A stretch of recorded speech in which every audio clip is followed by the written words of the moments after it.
बच्चे हैं जो कि बैरिकेड्स तोड़ के सामने आए हैं। आप देख सकते हो कि बैरिकेड्स मेरे ही पीछे से अभी गिर रहे हैं। सारे बैरिकेड्स गिर चुके हैं और उसमें से लोगों ने आना शुरू कर दिया है। सब बस चाहते हैं कि बैरिकेड्स। ये भारत की राजधानी दिल्ली का जंतर मंतर है, जहां की हवा में आज सिर्फ नारों की गूंज नहीं है, यहाँ लाखों युवाओं की चीखें छिपी हैं। यहाँ उनके टूटते सपनों का शोर है। जरा सोचिए उन रातों के बारे में जो किसी छोटे से कमरे में एक टेबल लैंप की रोशनी के नीचे बीती थी। जरा सोचिए उन आंखों के बारे में जिन्होंने अपने और अपने परिवार के बेहतर भविष्य के सपने बुने थे।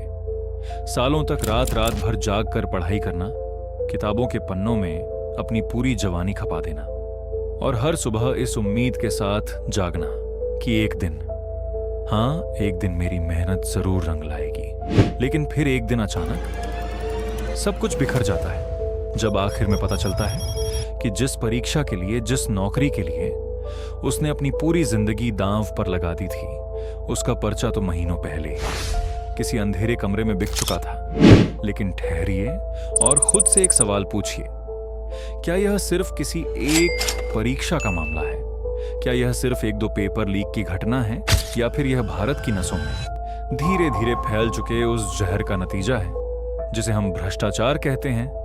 हम अक्सर सोचते हैं कि भ्रष्टाचार सिर्फ किसी दफ्तर की बात है जहां टेबल के नीचे से रिश्वत ली जाती है, लेकिन नहीं, भ्रष्टाचार अब महज एक लिफाफे तक सीमित नहीं रहा। यह अब एक बहुत बड़ा और संगठित ढांचा बन चुका है।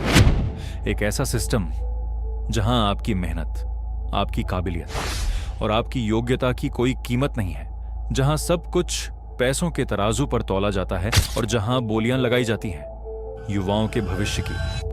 अगर आप इस पूरे जाल को ध्यान से देखें तो इस भ्रष्टाचार के 3 भयानक चेहरे नजर आते हैं। पहला चेहरा एक आम नागरिक का संघर्ष, जहां उसे अपने ही बुनियादी हकम के लिए, एक राशन कार्ड के लिए, एक छोटी सी एनओसी के लिए सरकारी दफ्तरों के चक्कर काटने पड़ते हैं। दूसरा चेहरा हमारी शिक्षा और भर्ती प्रणाली का भ्रष्टाचार। यह वो दीमक है जो सीधे देश की रीढ़ की हड्डी पर हमला कर रहा है, जहां पेपर बेचने वाले गिरोह रातों रात करोड़ों कमाते हैं और सड़कों पर सिर्फ निराशा बचती है। और तीसरा चेहरा सत्ता और रसूख की वो ऊंची दीवारें, जहां बड़े बड़े नीतिगत फैसले जनता की भलाई के लिए नहीं बल्कि कुछ चुनिंदा रसूखदारों के फायदे के लिए बनाए जाते हैं।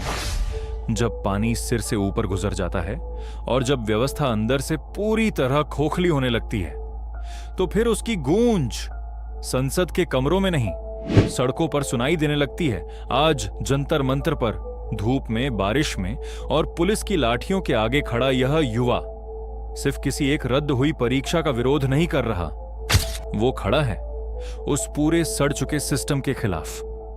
वो सवाल पूछ रहा है उस व्यवस्था से जिसने बचपन से उसे सिखाया था कि ईमानदारी से पढ़ना और मेहनत ही सफलता की एकमात्र कुंजी है। आज का युवा पूछ रहा है कि कहां गई वो बातें, कहां गए पारदर्शिता के वो तमाम दावे।